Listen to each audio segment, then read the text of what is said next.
हुकूमती बलूचिस्तान ने ग्वादर GDA के 70 बेड का अस्पताल इंडस अस्पताल के हवाले कर दिया। अस्पताल को चलाने के लिए सालाना 50 करोड़ रुपए की फंड भी सूबाई हुकूमत फराहम करेगी। इस सिलसिले में मुनक्किदा तकरीब से MPA Gwadar Mir Hammal Kalmati, director general GDA Mujibur Rehman Kamrani, Indus अस्पताल कराची के एडमिन डॉक्टर आफताब अहमद ने खिताब किया। Director general GDA Mujibur Rahman ने कहा कि ग्वादर में चाइना ग्रांट से 100 बेड के अस्पताल का काम मार्च 2023 में मुकम्मल होगा और बहुत जल्द ही GDA अस्पताल को नर्सिंग कॉलेज में तब्दील किया जाएगा। MPA ग्वादर मीर अमल कलमती ने खिताब करते हुए कहा कि सेहत के हवाले से मुझे ग्वादर बहुत अजीज है। उन्होंने मीडिया से गुफ्तगू करते हुए कहा कि नहीं ऐसी कोई बात नहीं है, डॉक्टर तो ज़रूर आएंगे, जाहिर सी बात है, तमाम फैसिलिटीज़ इन्होंने देने हैं। लेकिन एक साथ तो आपको पता है अभी इन्होंने आज हैंड ओवर किया है, तो हैंड ओवर करने के बाद इन्होंने अपना पूरा सिस्टम लगा दिया है। और आपको पता है कि वाहिद हॉस्पिटल होगा बलूचिस्तान में जहाँ कोई पेपर वर्क पे कोई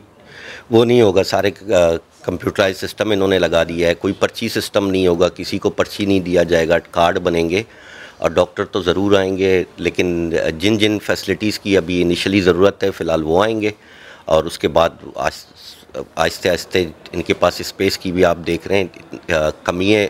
जब नई बिल्डिंग बनेगी तो तमाम फैसिलिटीज़ वो यहीं अवेल करेंगे। ये दोनों को तकरीबन आपको पता है इंडस का अपना एक सिस्टम है, इंडस लाहौर में भी हॉस्पिटल चला रही है, बाकी जगहों पे भी चला रही है। ये जाहिर सी बात है, ये इंडस कराची के साथ लिंक हो गया अब एक तरह से।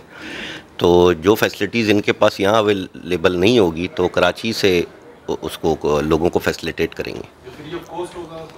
इंशाल्लाह फ्री ऑफ कॉस्ट हो रहा है, और जितनी इन्होंने बजट की डिमांड की थी, इनकी डिमांड थी गवर्नमेंट ऑफ बलूचिस्तान ने वो दे दी है, और मज़ीद भी इनकी जो डिमांड होगी तो इंशाल्लाह ताला वो देंगे। और लेकिन ग्वादर के लोगों को बेहतर से बेहतर हेल्थ की फैसिलिटीज़ देंगे।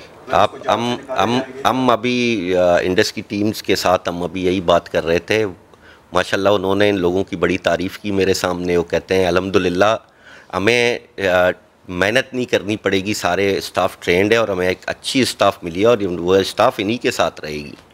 अकदो ने तो अभी शायद मुतालबा किया, अकदो तो वो कहते हैं चेक पोस्टें भी हमने ख़त्म कराई हैं, सारी चीज़ें। आपको याद होगा जब पिछली हुकूमत के ख़िलाफ़ जो अदम एतमाद आया उसमें अपोजिशन का बड़ा किरदार था, और पहली डिमांड बल्कि यही थी। आपको याद होगा कि पिछले साल जून में जब अपोजिशन को तानों और जेलों में बंद किया गया था, उस वक्त भी मेरी आपने स्पीच सुनी होगी, उसमें भी हमारी यही डिमांड थी चेक पोस्टें ख़त्म हो। कुद्दूस बेज़न जो पिछली दफ़ा ही वज़ीर आला बनते बलूचिस्तान में, तमाम गैर ज़रूरी चेक पोस्टें ख़त्म कर दी गई थी, और इस दफ़ा भी उस टाइम अकदो तहरीक रोडों पे नहीं बैठी थी, उससे पहले ही चेक पोस्टें बलूचिस्तान में ख़त्म हो गई थी।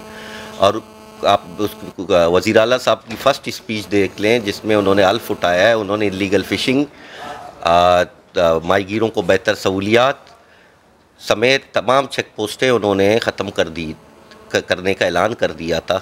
जब अकदो को पता चला, क्योंकि ये पॉलिटिक्स है, ज़ाहिर सी बात है हर किसी को चाहते हैं कि सियासत करें, और उन्होंने इन पॉइंटों को उठाया कि हमने चेक पोस्टें ख़त्म कराई, हमने ये कराया। जबकि आप मीडिया के दोस्त खुद पीछे जाके देख लें कि अकदो तहरीक कब रोडों पे बैठी और चेक पोस्टें कब ख़त्म हुई। अब वो कहता है कि मेरी पता नहीं कितने डिमांड है, तो वो तो गवर्नमेंट का काम है किसी का डिमांड पूरी करना। ज़ाहिर सी बात है हर किसी को राइट है कि वो इस मुल्क में रहकर कानून के दायरे में रहकर पॉलिटिक्स करे, और एहतजाज भी हर किसी का हक़ है।